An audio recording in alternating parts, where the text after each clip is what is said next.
बोले सच्चिदानंद भगवान की जय जय श्री राधे।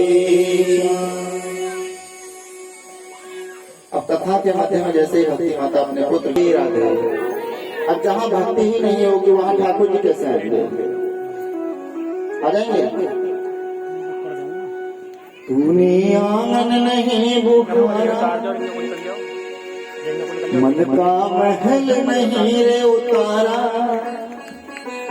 कैसे आएंगे भगवान, कैसे आएंगे भगवान?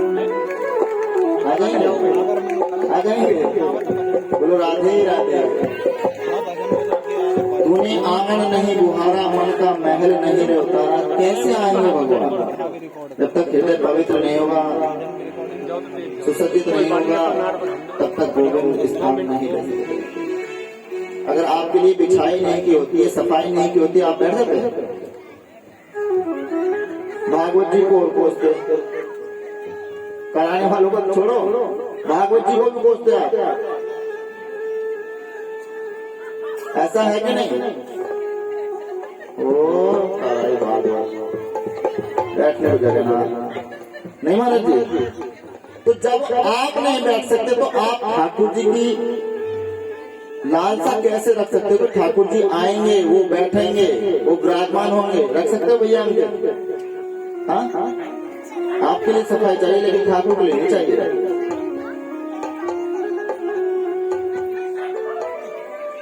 बोलो राधे राधे।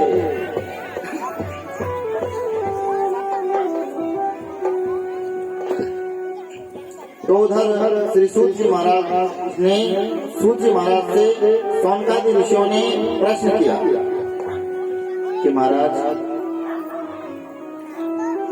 क्या भागवत जी में इतनी सामर्थ्य है कि वो इतनी दूरी से भी चेतना जागृत कर सकते हैं? उन्होंने कहा आप इन्हीं की बातें करते हो, भागवत जी तो कल्प तरु की तरह है, तत्क्षण मुक्तिदायिनी है, तत्क्षण फल प्रदान करती है। और तो और आप जीते जी की बात करते हो, जीव के प्राण होने के बाद वो प्रसाद और भयंकर से भयंकर परेत क्यों न बन जाए, उसकी भी मुक्ति भागवत जी सहजता से कर दिया करती हैं। बोलो राधे राधे। यानी भयंकर से भयंकर योनि का पिशाच यदि भागवत जी में आ जाए, साधारण जीवात्मा की बात छोड़िए, तो उसकी भी मुक्ति भागवत जी के अनुष्ठान से हो जाया करती है।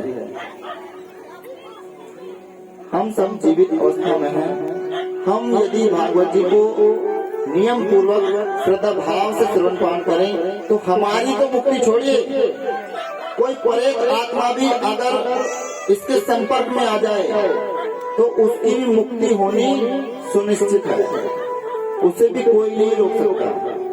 इसलिए भागवत जी की कथा ऐसी है, इसके लिए ना तो कोई समय देखा जाता है, ना कोई घड़ी देखी जाती है, ना ही शुभ और अशुभ देखा जाता है।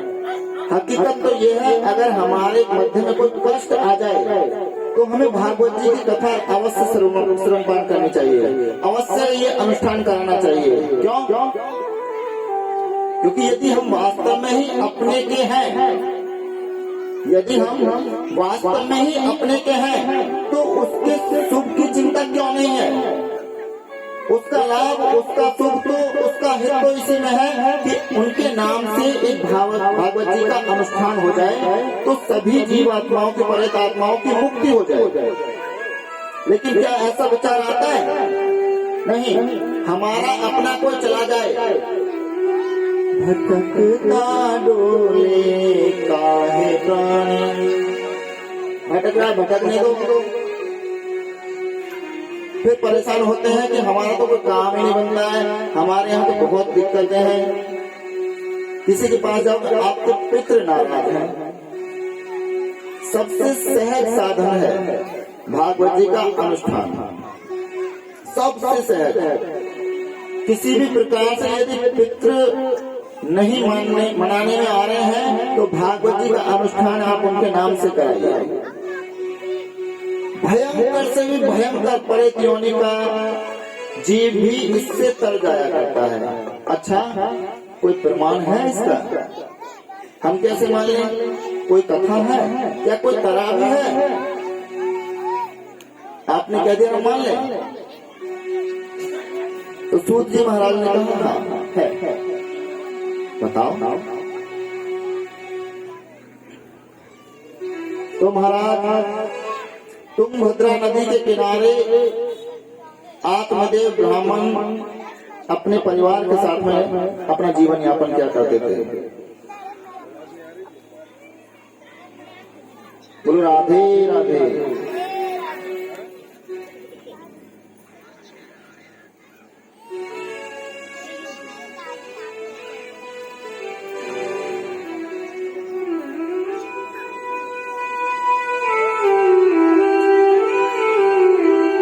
उनकी पत्नी का नाम था धुंधली देवी। आत्मदेव ब्राह्मण विप्रकांड विद्वान थे, कर्मकांड करके अपना जीवन यापन किया करते थे, लेकिन उनके यहाँ धन की कमी नहीं थी। उनके घर में एक गाय थी जो कि बांझ थी। उनके यहाँ भी कोई संतान नहीं थी। एक वृक्ष था, उस पर भी फल नहीं आता था। अब तो आत्मदेव ब्राह्मण बहुत ही दुखी हो जाते हैं, चिंतातुर हो जाते हैं। एक दिन संध्या बजा को वो चिंता में डूब करके जंगल की तरफ प्रस्थान कर जाते हैं। बोलो राधे।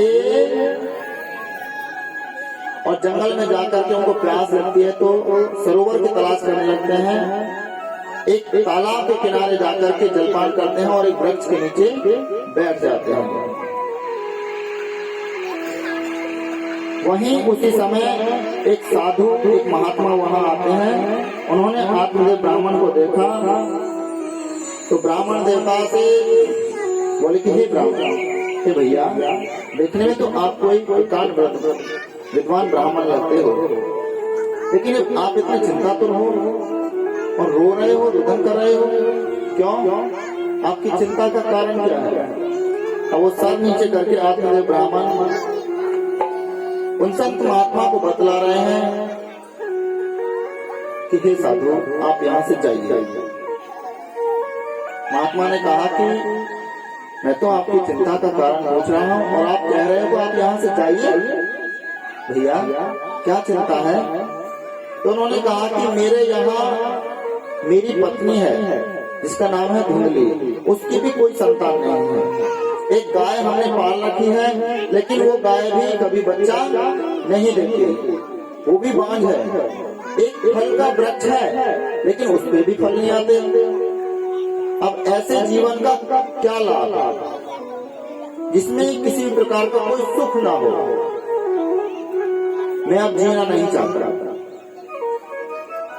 अच्छा, अब इतना सुनते ही आत्मदेव ब्राह्मण ने अपना सर पटका संत महात्मा के चरणों में। अब संत महात्मा ने उनको रोकने का प्रयास किया। ब्राह्मण ने कहा, ठहरो ठहरो, रुको रुको, ये क्या कर रहे हो? इस प्रकार से तो आपकी जान चली जाएगी। आत्मदेव ब्राह्मण ने महात्मा से कहा, महात्मा, यदि आपने मुझे वर नहीं दिया कि मुझे संतान की प्राप्ति होगी, पुत्र की प्राप्ति होगी, तो मैं आपके चरणों में सर पटक करके अपने प्राणों का त्याग कर दूंगा। बोलो राधे राधे। अब तो महाराज संत महात्मा भी चिंतातुर हो गए, जब क्या किया जाए? क्योंकि आत्मदेव ब्राह्मण प्रकांड विद्वान थे, वो जानते थे संतों उपाच जनार्दन। संतों का जो कथन होता है वो भगवान का कथन होता है। तो भगवान कौन है? भक्तवत्सल। भक्तन ने मोकू ना ना भांति नचायो। भगवान किसके वशीभूत है? भगत के वश में है भगवान।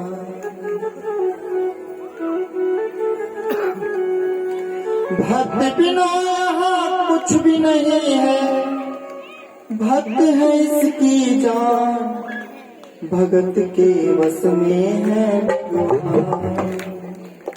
तो किसके वश में है? भक्त थे। तो आत्मदेव ब्राह्मण जानते थे कि इनके बस में है, अगर ये मुझे आशीष दे देंगे, वरदान दे देंगे तो मुझे संतान की प्राप्ति अवश्य होगी। जैसे आत्मदेव ब्राह्मण ने अपना शीश, अपना मुख ऊपर की तरफ किया तो संत महात्मा की दृष्टि उनके ललाट पर पड़ी। अब जैसे ही महात्मा ने उनके ललाट को देखा तो उनके मुख से निकला, अरे ब्राह्मण देवता, आप तो एक जन्म के लिए रो रहे हो, एक जन्म की बात कर रहे हो, आपके तो 7 जन्मों तक कोई संतान नहीं है। आपको ब्राह्मण देवता का जो दुख था वो 1 से 7 गुना हो गया। अब उन्होंने कहा कि अब मुझे नहीं जीना, ऐसे जीवन का क्या लाभ जो 7 जन्मों तक मेरे संतान नहीं होगी।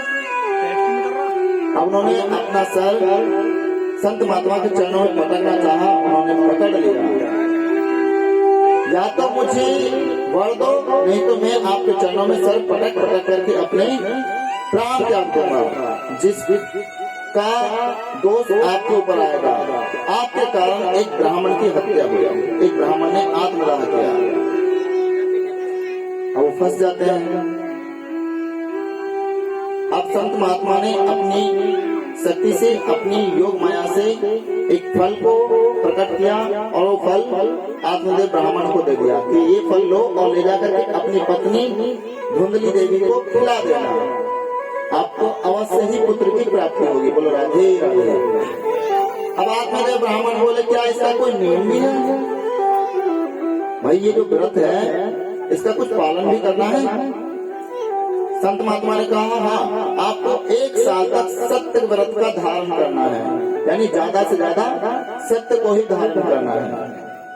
ब्राह्मण देवता ने संत महात्मा को प्रणाम किया और उछलते कूदते, देखो उनके सारे संकटों का निवारण हो गया 7 जन्मों का एक पल में। इसलिए हम सभी को हमेशा संतन के संग लाग रे, तेरी अच्छी बनेगी, अच्छी बनेगी तेरी किस्मत जगेगी, कोई तेरा बड़ भाग रे, तेरी अच्छी बनेगी। कहाँ से? संतों के सानिध्य से। संत मिलन को चाहिए तज माया अभिमान, जो जो पद आगे रखे तो कोटि नियत समान। संतों के सानिध्य में, संतों के वचन में इतनी शक्ति होती है, इतना पावर होती है, इसलिए हमें संतों के सानिध्य में जाना चाहिए, सत्संगति धारण करनी चाहिए। अब आत्मदेव ब्राह्मण दौड़े दौड़े घर पहुंचते हैं और जाकर के, अरे सुनती हो ओ धुंधली देवी, अरे कहाँ गई? अब उधर से आवाज आती है, हाँ ब्राह्मण देवता, खैरों में आई, दौड़ करके आते, क्या हुआ, क्यों चिल्ला रहे हो? आप तो बड़े खुश मालूम पड़ते हो। आत्मदेव ब्राह्मण ने अपनी देवी, अपनी पत्नी देवी धुंधली से कहा कि देखो देखो आज मुझे क्या मिला है, हमारा तो भाग्योदय हो गया। ऐसा क्या हुआ कि लो ये फल लो, ये मुझे एक महात्मा ने दिया है और कहा है कि जाकर के इसको अपनी पत्नी को खिला देना, आपके यहाँ संतान की प्राप्ति अवश्य होगी। बोलो राधे। प्रभु जी हाथ बांध के मत बैठिए, खोल के बैठिए। और जब भी आप देखो भैया, आपकी दृष्टि में राधे रानी आए या ना आए, ठाकुर जी आए या ना आए, कोई फर्क नहीं पड़ता, लेकिन उनकी दृष्टि में आप आ गए तो फर्क ही फर्क है, फिर कुछ शेष नहीं रहता। और कैसे आओगे? हाजिरी तो लगानी पड़ेगी ना। प्रभु हम भी हैं, है ना? या ऐसे आ जाएंगे प्रभु जी? नहीं आएंगे। इसलिए उनकी दृष्टि में हमारा आना अनिवार्य है, हमारी दृष्टि में वो आए ना आए ये अनिवार्यता नहीं है। बोलो राधे राधे। प्रभु जी एक हाथ से नहीं आएंगे, दोनों हाथ किया करो। देखो आप भी अगर भाव में डूबेंगे, रस में डूबेंगे, तो हम भी डूबेंगे, और दोनों तरफ से जब रस ही रस होगा तो रसगुल्ले भी तैयार हो जाएंगे, इतना रस बहेगा। बोले वृंदावन बिहारी लाल की।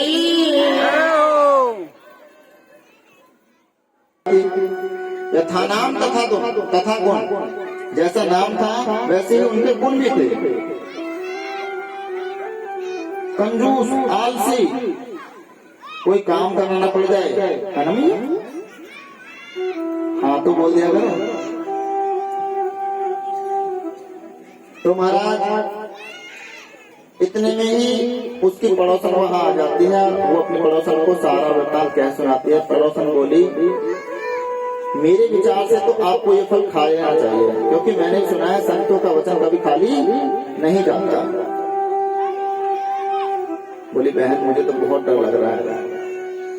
मैंने सुना है जो गर्भवती स्त्रियां होती हैं वो ज्यादा भाग दौड़ नहीं कर सकते। तो क्या हुआ?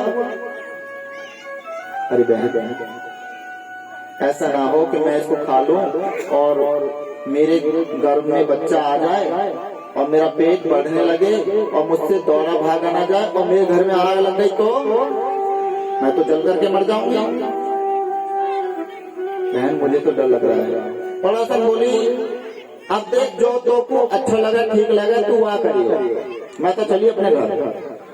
मेरा फल तो तुझे सही मार्ग बतलाना, मैंने जो उचित समझा वो तुम्हें बतला दिया। अब करना ना करना तुम्हारा अपना कर्म है। बोलो राधे राधे।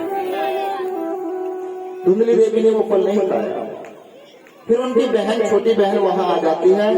अब वो पूछती है, वो उसको सारा वृत्तांत क्या सुनाती है कि बहन, ब्राह्मण देवता ने ये फल ला के दिया है, कहाँ है?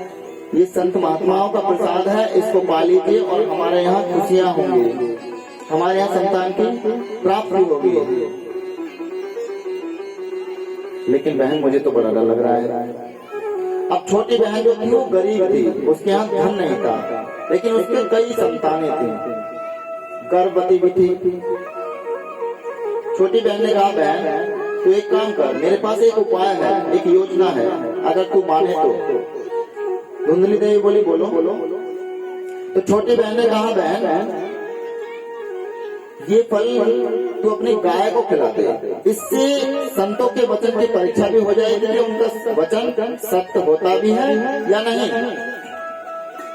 और तू मुझे कुछ धन दे दियो, जब मेरे संतान की प्राप्ति होगी, उत्पत्ति होगी, तो वो शिशु लाकर के, वो बच्चा लाकर के मैं तुझे दे दूंगी। ये समाचार आप ब्राह्मण देवता को दे देना कि हमारे यहाँ खुशियां हुई हैं, इससे तेरा भी काम हो जाएगा और मेरा भी काम हो जाएगा। बोलो राधे। अब तो धुंधली देवी बड़ी प्रसन्न हुई। बोली, फिर मैं क्या करूंगी? उन्होंने योजना बना ली। धीरे धीरे धीरे धीरे कपड़े लपेटना पेट से, धीरे धीरे धीरे धीरे एक एक लेयर चढ़ाना। अब आत्मदेव ब्राह्मण को लग रहा था कि हाँ हमारी देवी गर्भवती है, संतों का वचन सत्य हुआ। उधर वो फल गौ माता को खिला दिया गया था। और कुछ समय बीतने के बाद, समय आने पर गौ माता से एक बछड़े की उत्पत्ति हुई, उनका जन्म हुआ। अब उस बछड़े का जो शरीर था वो मनुष्य की तरह था, लेकिन उसके कान गाय की तरह थे। इसको देख करके आत्मदेव ब्राह्मण ने उस बछड़े का नाम रखा गोकर्ण, यानी गाय जैसे कान वाला। बोले गोकर्ण जी महाराज की। थोड़ा सा समय बीता तो उनकी बहन के यहाँ भी संतान की प्राप्ति हुई। उसने अपनी संतान ला करके धुंधली देवी को दे दी और वहां से धन लेकर के अपने घर चली जाती है। बोलो राधे राधे। अब धुंधली देवी ने समाचार फैला दिया समय कि हमारे यहाँ खुशियां हुई हैं, हमारे यहाँ लाला भया है। आत्मदेव ब्राह्मण ने नामकरण संस्कार की योजना बनाई तो धुंधली देवी ने आकर के उनको रोक लिया। ठहरो स्वामी, ब्राह्मण देवता, बड़े पुत्र का तो नामकरण संस्कार आपने किया, लेकिन ये मेरा पुत्र है, इसका नाम तो मैं ही रखूंगी। अच्छा, अब खुशियां थी, अब ब्राह्मण देवता तो चुप हो गए। ठीक है देवी, आप कर लीजिए। मेरा नाम धुंधली, तो मेरे पुत्र का नाम है धुंधकारी। अब यथा नाम तथा गुण, जैसा धुंधली देवी ने नाम रखा वैसे उसके अंदर गुणों की विद्युतता हुई, यानी वैसे उसके अंदर गुण प्रकट हुए। वैसा ही वो दुराचारी, अत्याचारी, पापाचारी बना। जुआ खेलना, शराब पीना, व्यसन करना इत्यादि, यानी जितने भी व्यसन क्रियाएं हैं, जितने भी गलत कार्य हैं, उस धुंधकारी ने कोई नहीं छोड़ा। अपने घर को बर्बाद करना प्रारंभ कर दिया। आत्मदेव ब्राह्मण उससे दुखी होकर के वन की तरफ अग्रसर हो जाते हैं। एक बार आत्मदेव ब्राह्मण तब वन की तरफ गए थे जब उनके यहाँ कोई संतान नहीं थी, तभी मृत्यु मिले गए थे। लेकिन आज संतान मिली है तो पूत नहीं कुपूत मिला है। आज उससे, उसके अत्याचारों से दुखी होकर के आत्मदेव ब्राह्मण अपने शरीर का त्याग करने के लिए फिर से वन की तरफ अग्रसर हो जाते हैं और वन में जाकर के आत्महत्या कर लेते हैं, अपने शरीर का त्याग करते हैं। बोलो राधे राधे राधे। गौतम जी महाराज गुरुकुल चले जाते हैं विद्या अध्ययन करने के लिए, और बच्चा कौन? धुंधली और धुंधकारी। धुंधली अपने पुत्र से दुखी होकर के कुएं में कूद करके अपनी जान दे देती है। अब बच्चा धुंधकारी, धुंधकारी को 5 वैश्याएं उसके मुख में अंगारे डाल डाल करके उसको मार देते हैं। बोल राधे। अब 5 वैश्याएं क्या है? काम, क्रोध, मोह, लोभ।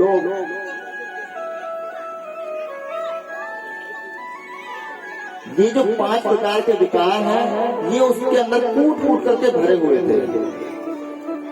काम, क्रोध, मद, लोभ, मोह, इनकी प्रकांडता थी धुंधकारी के अंदर। विनाश कालीन विपरीत बुद्धि।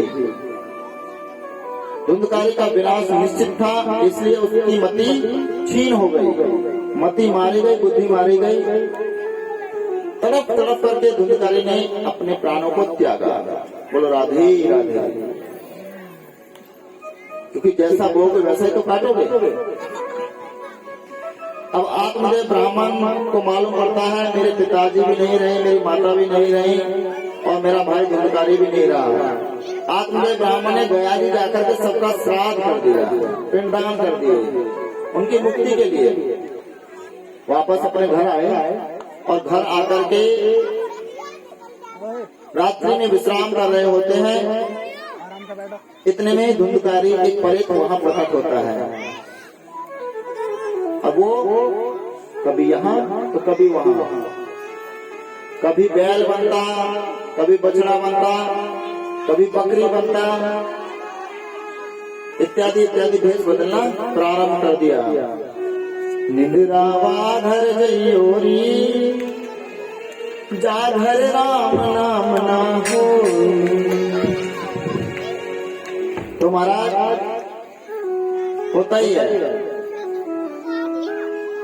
कथा में निंद्रा देवी अवश्य आते हैं, क्योंकि उनका ठाकुर जी से बैर है। लेकिन आप अपने चित्त को ठाकुर जी के चरणों में लगाइए, फिर देखते हैं निंद्रा देवी कैसे आती है। बोलो राधे राधे। तो महाराज अब आत्मदेव ब्राह्मण ने पूछा कि आप कौन हो? तो उस प्रेत ने बताया कि मैं आपका भाई धुंधकारी हूँ। भैया अब आत्मदेव ब्राह्मण बोले कि धुंधकारी आप यहाँ कैसे? आपके तो मैंने पिंडदान कर दिए गया जी में जाकर के, आपको तो मुक्ति मिल जानी चाहिए थी। बोले भैया मैं कोई छोटा मोटा प्रेत थोड़ी हूँ, मैं ऐसा वैसा प्रेत नहीं हूँ, मैं तो भयंकर से भयंकर, नीच से भी नीच प्रेत हूँ। मुझे ऐसे सहजता से मुक्ति नहीं मिलने वाली। बोलो राधे। देखो भैया इधर उधर स्क्रीन नहीं लग रही है, लाइव टेलीकास्ट हो रहा है, सीधा ध्यान इधर ही रखो। बोलो राधे। तो महाराज तो फिर क्या किया जाए? अब बड़ी चिंता का कारण बन गया। आत्मदेव ब्राह्मण गौतम जी महाराज चिंतातुर होने लगे। अब क्या किया? सारी रात्रि विचारते विचारते गुजरी, सूर्य भगवान की उन्होंने आराधना की, उनको जल दिया, अर्घ्य दिया, तो सूर्य भगवान ने उनको मार्ग बतलाया कि आप अपने भाई की मुक्ति के लिए भागवत जी का अनुष्ठान कीजिए। उनको श्रीमद् भागवत की कथा श्रवण पान कराइए, उस कथा का श्रवण पान करके उनकी मुक्ति हो जाएगी। बोलो राधे राधे। तो महाराज अब गोकर्ण जी महाराज ने भागवत जी के अनुष्ठान के लिए रूपरेखा तैयार की, आसन लगाया, व्यासपीठ बनाए, उस पर स्वयं विराजमान होते हैं। उससे पहले एक 7 गांठ का बांस लेकर के आते हैं। नहीं, कथा श्रवण कराने प्रारंभ करते हैं। सभी संत महात्माओं को समाचार जाता है, नगरवासियों को समाचार जाता है, जो भी श्रद्धालु होते हैं वहाँ दौड़ करके आते हैं, कथा श्रवण पान करते हैं। कथा जैसे ही विराम होती है, जयकार लगता है, बोले वृंदावन बिहारी लाल की।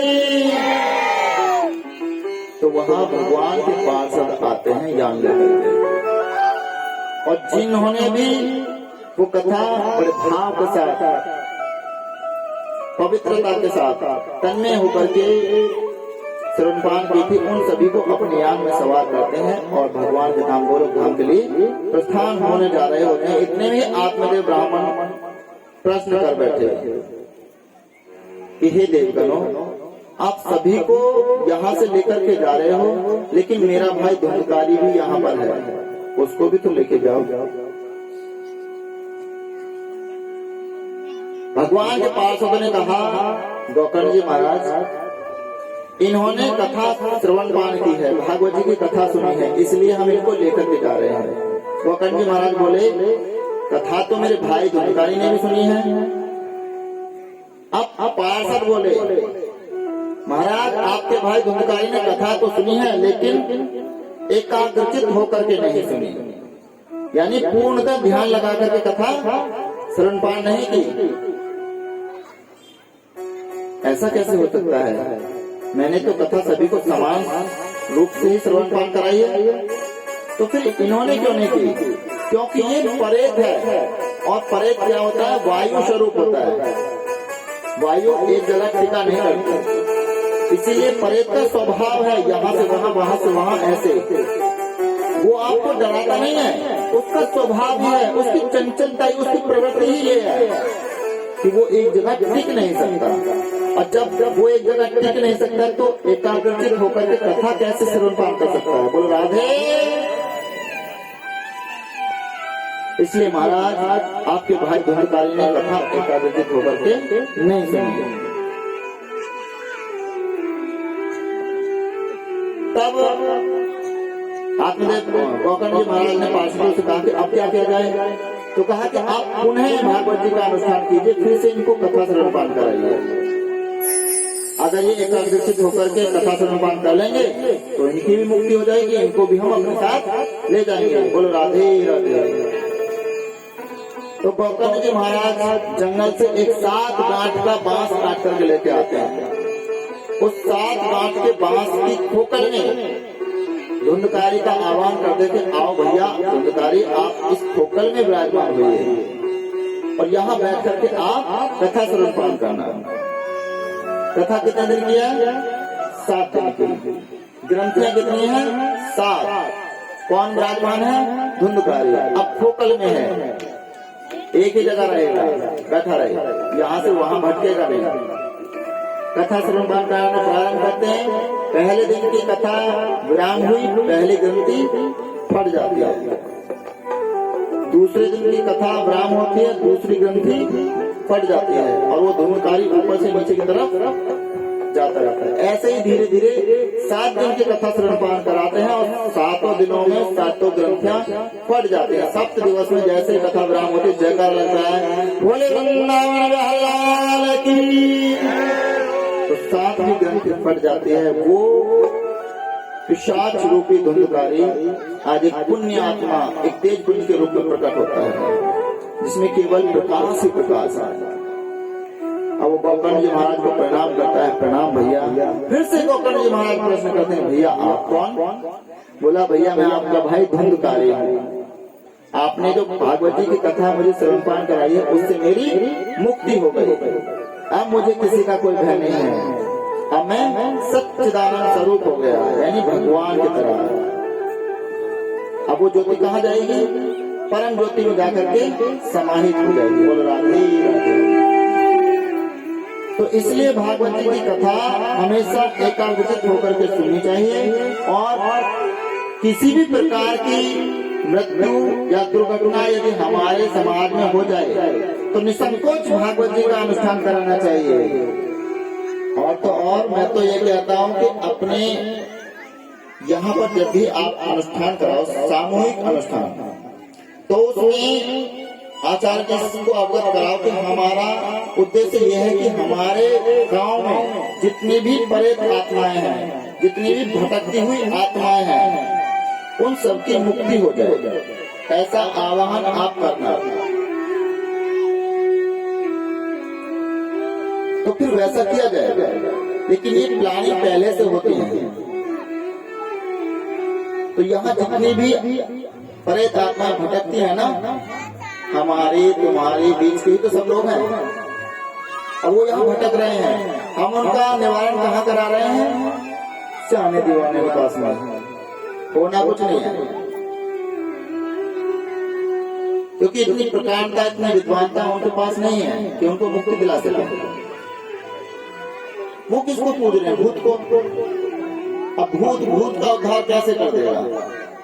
बताओ, भूत का उद्धार कर देगा? भैया सबका उद्धार तो केवल भगवान ही कर सकते हैं। भगवान के भक्त की शरण में जाओ, संतों की शरण में जाओ, तो उद्धार हो सकता है। उनकी कथाओं की शरण में जाओ, तो उद्धार हो सकता है। लेकिन सियाने दीवानों से उद्धार नहीं हो सकता। जैसा करोगे वैसा भरोगे। अगर हम दूसरे को दुखी करने के लिए कोई क्रिया करा रहे हैं, तो उससे पहले हमारा अहित होना निश्चित है। फिर हम क्या करेंगे? हम तो इतने उपाय करते हैं, ये करते हैं, वो करते हैं, लेकिन कोई लाभ नहीं होता।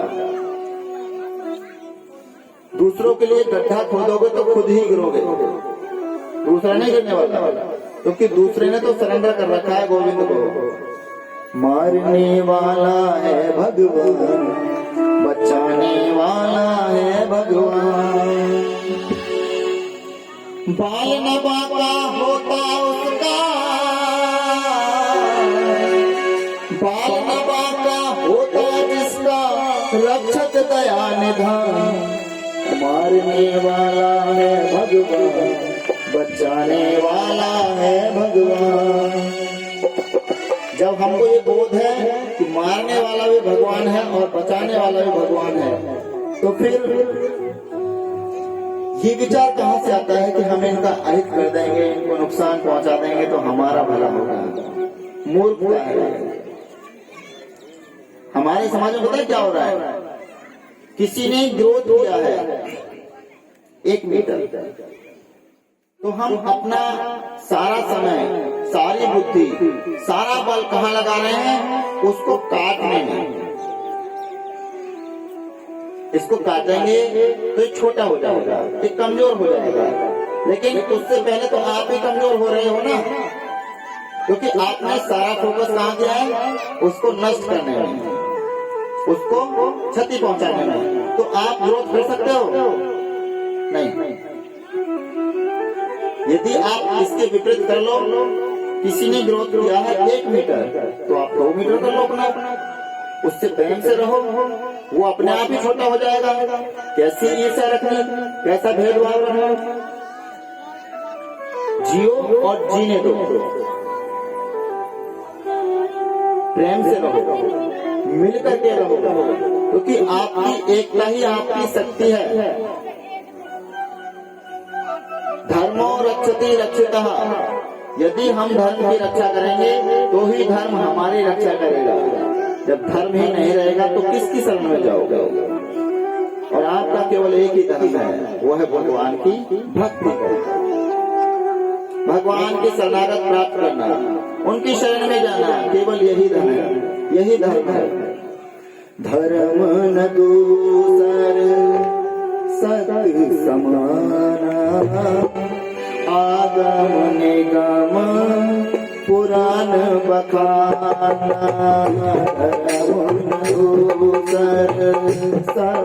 समाना आगत निगम पुराण बखाना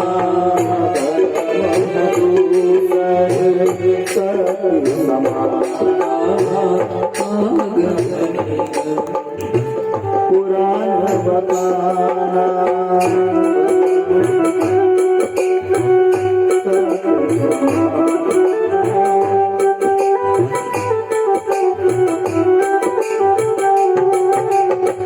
सोई जाने जानत तुम्हारी तुम्हें हो सोई आने जनाई जानत तुम्हारी तुम्हें हो बोली सभी सच्चिदानंद भगवान की। तो धर्म क्या है? सत्य। और सत्य क्या है? अपने ठाकुर जी, उनका नाम। तो हमें किसकी शरण प्राप्त करनी चाहिए? ठाकुर जी की। भगवान श्री राम, भगवान श्री कृष्ण, भगवान श्री विष्णु, भोले बाबा, माता रानी, ये सत्य है। इनकी शरण में हमें जाना चाहिए। बोलो राधे। सोई जाने देही देही जनाई जानत तुम्हें हुई जाए। भगवान को केवल वही जान सकता है जिसे भगवान स्वयं जानना चाहे। और जो भगवान को जान जाता है ना, वो भगवान में हो जाता है। बोलो राधे राधे।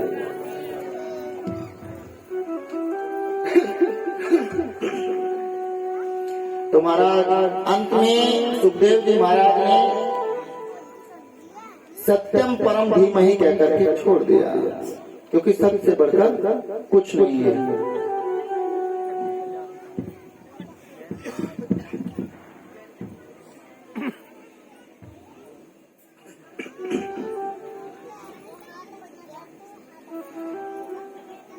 आजकल बहुत से पंथ प्रकट हो गए हैं। धर्म केवल एक ही, सत्य सनातन धर्म। उसी से सभी डालियां उदित हुई हैं। मूल क्या है? सत्य सनातन। और उसकी सभी शाखाएं हैं, जितनी भी हैं वो सनातन की शाखाएं हैं। कलिमल ग्रसे धर्म सब लुप्त भय सदग्रंथ दमनि निज मति कल्प करे प्रगट के बहुपंथ। यानी मनुष्य ने अपनी बुद्धि को लगा करके भिन्न भिन्न प्रकार के बहु प्रकार के पंथ प्रकट कर दिए। पंथ अर्थात कबीले, सभी एक ही परिवार के हैं। बाबा सबका एक ही है, दादा सबका एक ही है, लेकिन सब अपनी अपनी बुद्धि से अलग अलग मार्ग पर चले गए। सबका एक ही धर्म है, वो है सत्य सनातन धर्म। कोई भिन्नता नहीं है, लेकिन अपनी बुद्धि मैं श्रेष्ठ और मैं श्रेष्ठ की भावना रख करके सब भिन्न भिन्न प्रकार के रास्तों पर अग्रसर हो गए, बढ़ गए। बोलो राधे राधे।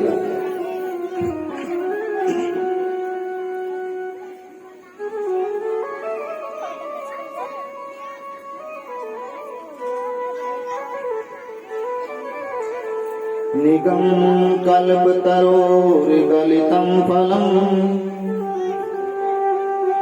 सुखमुखादमृतद्रव संयुतम् पिबत भागवतं रसमाल्यम्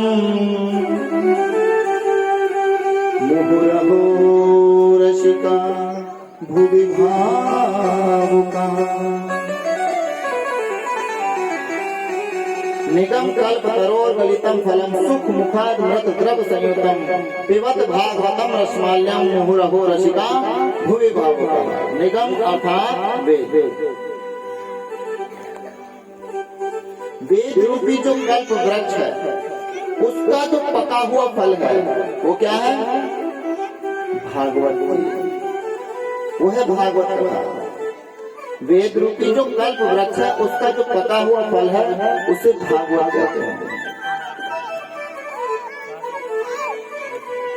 क्या ये फल है? हाँ, कैसा फल है? ये फल बहुत मीठा है, बड़ा ही स्वादिष्ट है। ना तो इस फल में छिलका है और ना ही इस फल में गुठली है। इसको खाया नहीं जाता तो क्या किया जाता है भैया? इसको तो पिया जाता है, इसका पान किया जाता है, इसको खाया नहीं जाता।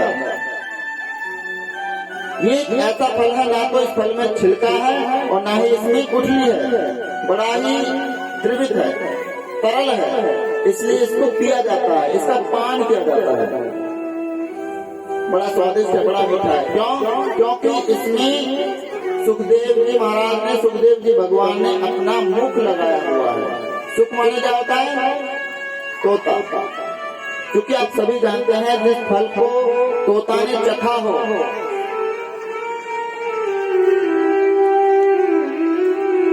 वो कैसा होता है? मीठा।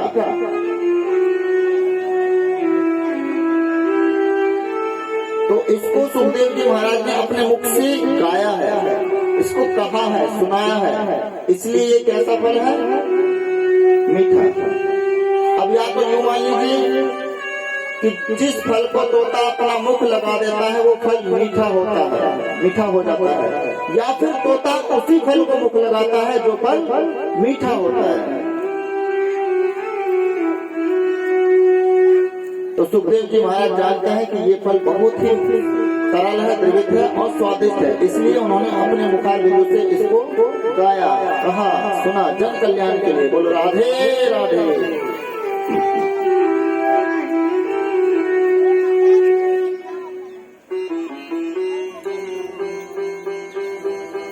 मुहुरहो रसिका भूमि भावुका। इसको कितनी बार पीना चाहिए? एक बार नहीं, 10 बार नहीं, 100 बार नहीं, 1000 बार नहीं, बारंबार जब भी अवसर मिले तब तब इस रस का पान करते रहना चाहिए। यानी इससे कभी झिक नहीं लगनी चाहिए। जिसने ये कह दिया कि हमने तो कथाएं बहुत सुनी है, समझो उसने कुछ नहीं सुना। हमने तो बहुत कथाएं कराई हैं, कुछ नहीं कराया। क्यों? क्योंकि इसका आनंद, इसका इस रस का पान इसको वही पी सकता है जो रसिक होगा, जो पिपासु होगा। जिसको प्यास ही नहीं है वो कैसे इसके आनंद ले सकता है, इसको पान कर सकता है। यदि आपको प्यास ना हो तो आप जल पिएंगे? आपको अमृत भी दे दे तो वो भी नहीं पिएंगे, क्योंकि आपको प्यास ही नहीं है। तो पहले अपने घट के अंदर, अपने हृदय के अंदर प्यास प्रकट कीजिए, तड़प प्रकट कीजिए, व्याकुलता प्रकट कीजिए।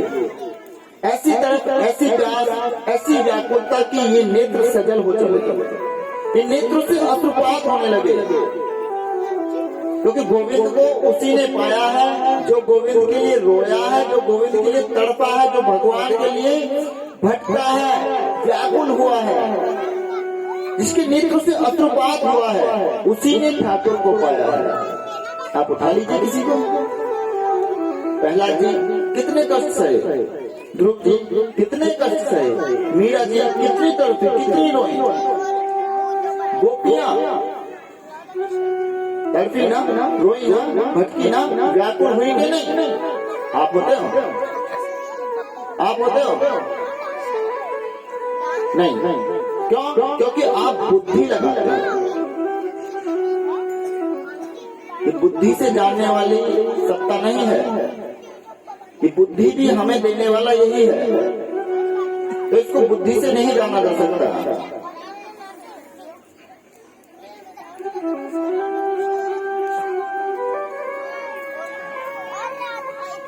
स्वर्ग सत्ते कैलासे वैकुंठे नातयं रसः अतः पिबन्तु सद्भाग्या मामुञ्चत करेचितः। तो महाराज स्वर्ग सत्य की तो बात छोड़ दो, वैकुंठ में भी ये रस, ये कथा सुलभ नहीं है। स्वर्ग की तो बात छोड़ दीजिए, आप कहाँ तक अभिलाषा करते हो? स्वर्ग तक। हम अच्छा करेंगे, पुण्य करेंगे, धर्म करेंगे तो हमें क्या मिलेगा? स्वर्ग। जबकि स्वर्ग एक मृत्यु लोक की तरह सत्ता है, जहाँ पुण्यों के प्रभाव से जीव जाता है और पुण्य जैसे क्षीण हो जाते हैं, पुनः मृत्यु लोक में आता है। तो क्या लाभ है ऐसे स्वर्ग का? वो देवता भी यहाँ के लिए तरसते हैं कि हम मृत्यु लोक पर जाएंगे तो वहां हमें कथा श्रवण पाठ करने को मिलेगी।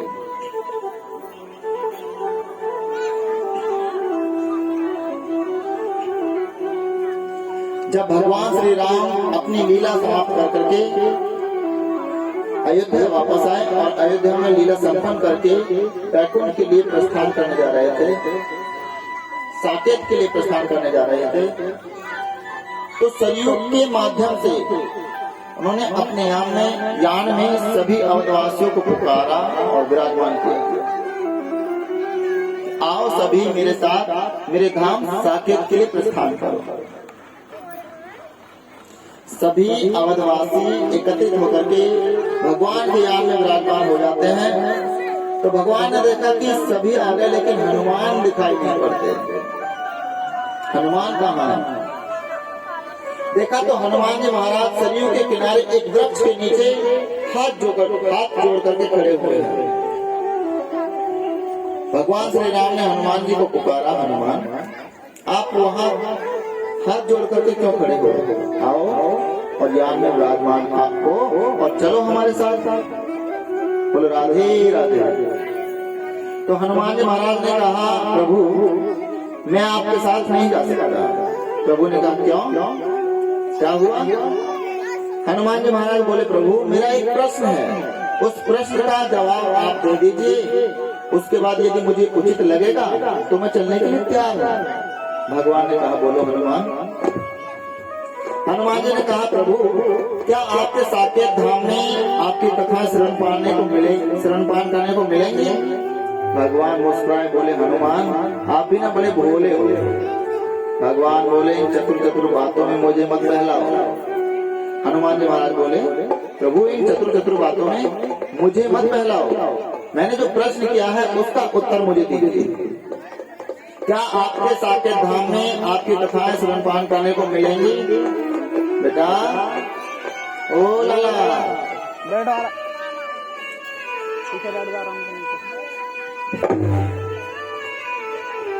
भगवान ने कहा, हनुमान जब मैं आपको अपने साथ लिए चल रहा हूँ, मैं माता जानकी आपके साथ हमेशा रहेंगे और आप हमारे साथ रहोगे, तो फिर आपको हमारी कथाओं से क्या लेना देना?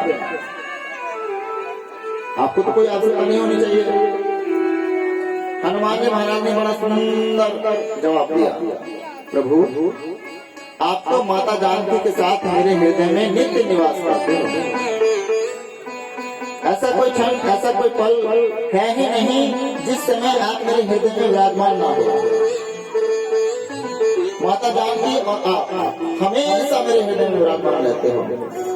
मुझे तो आपकी कथाएं श्रवण पान करनी है, क्योंकि आपकी कथाओं से जो आनंद प्राप्त होता है ना, वो तो आपसे भी नहीं होता। बोलो राधे। तो भगवान ने हनुमान जी महाराज जी से कहा, हनुमान ये कथाएं तो केवल और केवल मृत्यु लोक में ही सुलभ है, अन्य किसी लोक में कथाएं श्रवण पान करने को नहीं मिलेंगे। बोलो राधे राधे। तो हनुमान जी महाराज ने कहा, ठीक है तो प्रभु हमारा जाना कैंसिल, आप जाइए। बोलो राधे राधे। क्यों? क्योंकि हनुमान जी महाराज भगवत्ता के रसिक हैं, पिपासु हैं, जिज्ञासु हैं। तुलसीदास बाबा ने बड़ा सुंदर सा भाव दिया है हनुमान चालीसा के अंदर, सभी ने गाया है, सुना भी है। प्रभु चरित्र सुनबे को रसिया, लखन सीता मन बसिया। प्रभु चरित्र सुनबे को रसिया, राम लखन सीता मन बसिया। प्रभु चरित्र सुनबे को रसिया, लखन सीता मन बसिया। प्रभु चरित्र सुनबे को रसिया, राम लखन सीता मन बसिया।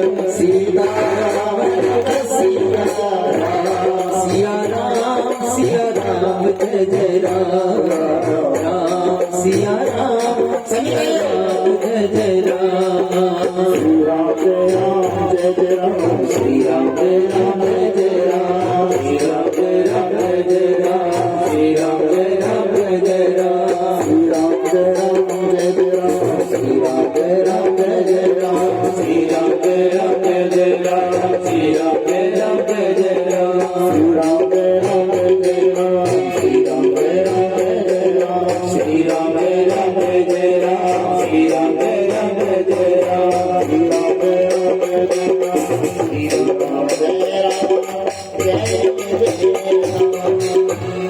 बोली श्री रामचंद्र भगवान की जय हो बोली वृंदावन बिहारी लाल की जय जय श्री राधे। देखो भैया, आपको बार बार अवगत कराया जा रहा है, ये कलिकाल है, जो जैसा करेगा उसको वैसा ही फल मिलेगा। आप इतना करोगे तो इतना ही मिलेगा, इतना करोगे तो इतना ही मिलेगा, इतना करोगे तो इतना ही मिलेगा, और सबसे ऊपर करोगे तो सुपर मिलेगा। बोलो राधे।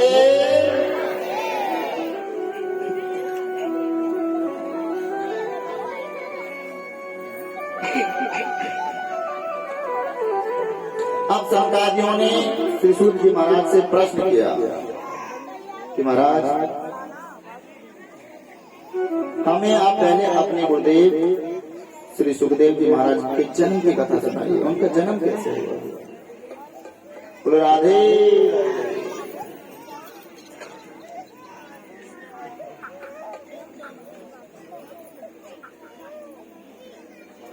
सूत जी महाराज कहते हैं कि जानते हो ये सुखदेव कौन थे? आप जानते हो सुखदेव जी महाराज कौन थे? ऐसा लग रहा है कि किसी का इधर ध्यान ही नहीं है। हाँ ना, कुछ नहीं। बोले वृंदावन बिहारी लाल की जय। कितने जानते हैं सुखदेव जी महाराज कौन थे?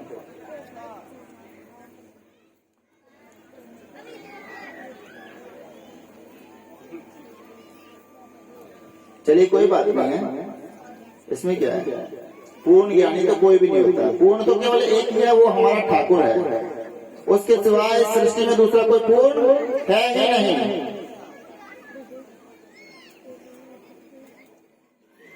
तो महाराज, उस समय की बात है जब भगवान श्री कृष्ण और राधा रानी अपने गोलोक धाम में विचरण कर रहे थे, अपना जीवन यापन कर रहे थे, रहा करते थे।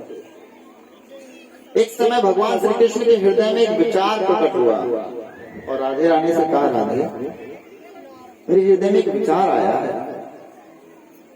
राधे ने कहा, क्या विचार है कन्हैया? राधे, ये जो अपना काल्विक है ना, काल्विक कौन था? राधे रानी का प्रिय तोता, जिसका नाम था काल्विक, जो राधे रानी और कन्हैया के साथ में गोलोक धाम में रहा करता था। क्यों ना हम अपने काल्विक को मृत्यु लोक में भागवत जी की कथाएं श्रवण पान कराने के लिए, उसका प्रचार कराने के लिए, जन कल्याण के लिए भेज दें। क्योंकि आने वाला जो समय है वो कलिकाल है, कलयुग है, और कलयुग का प्राणी बड़ा ही पापाचारी, दुराचारी, अत्याचारी होगा। ना तो खुद जिएगा और ना ही किसी को जीने देगा, ना तो खुद भजन करेगा ना ही किसी को करने देगा, ना तो खुद कथा सुनेगा ना ही किसी को सुनने देगा। क्यों भैया? हर्षोल्लास से कहो हाँ भैया।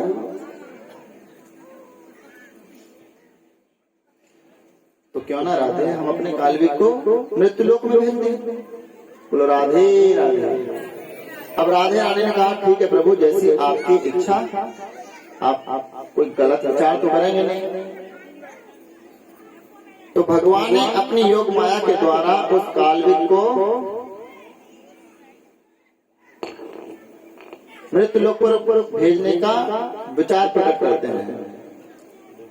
लेकिन वो जो काल्विक नाम का तोता था,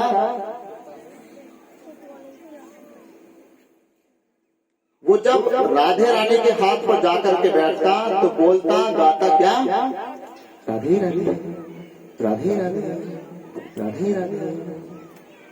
तो राधे रानी ने कहा, अरे काल्विक, जब आप मेरे पास आते हो, मेरे हाथ पर बैठते हो, तो हमेशा राधे राधे राधे राधे जपते हो, ऐसा मत क्या करो। काल्विक ने कहा, तो मैया फिर मैं क्या करूं।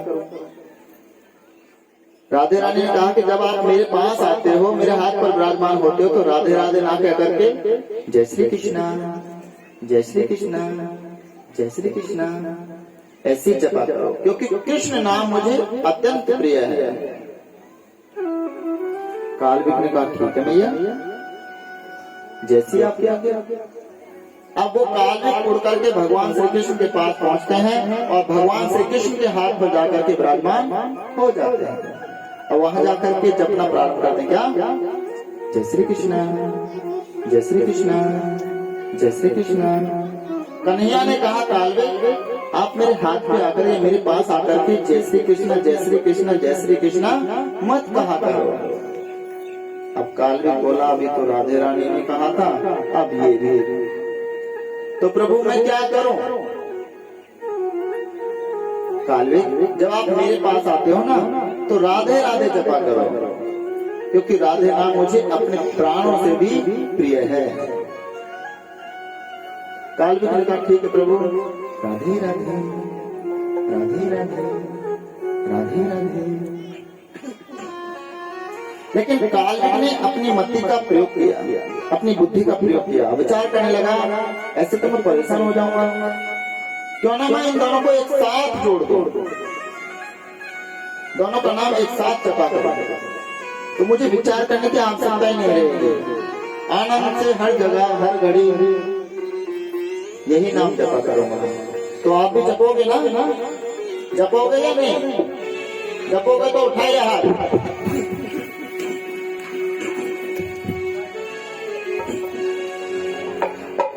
राधे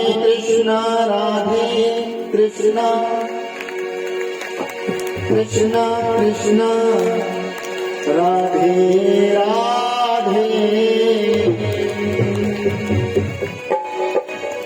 राधे श्याम श्याम श्याम राधे राधे, राधे कृष्णा कृष्णा कृष्णा राधे राधे, राधे श्याम श्याम श्याम श्याम राधे राधे, राधे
कृष्णा कृष्णा राधे कृष्णा कृष्णा राधे राधे, राधे श्याम श्याम श्याम राधे राधे, राधे कृष्णा कृष्णा कृष्णा राधे राधे,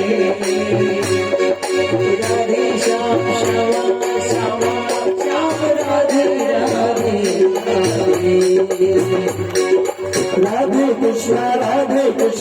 कृष्णा कृष्णा राधे राधे राधे श्याम श्याम श्याम राधे राधे राधे कृष्णा कृष्णा कृष्णा राधे राधे राधे श्याम श्याम श्याम राधे राधे राधे कृष्ण कृष्ण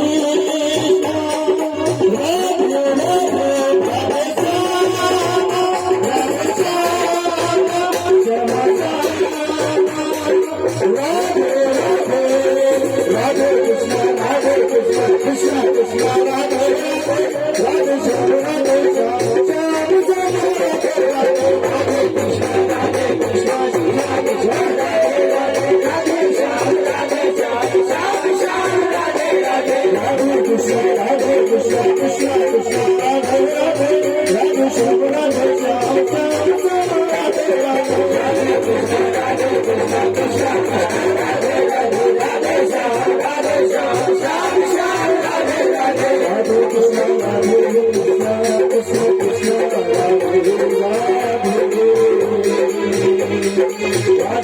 श्याम राधे राधे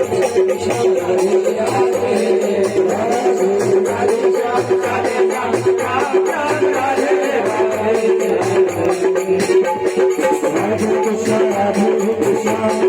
कृष्ण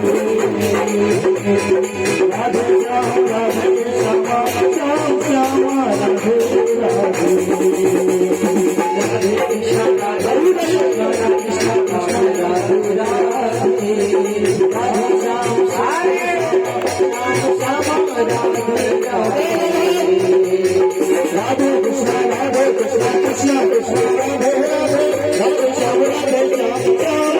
राधे राधे श्याम श्याम राधे राधे राधे कृष्ण कृष्ण कृष्ण राधे राधे श्याम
बोलिए राधे कृष्ण भगवान की जय।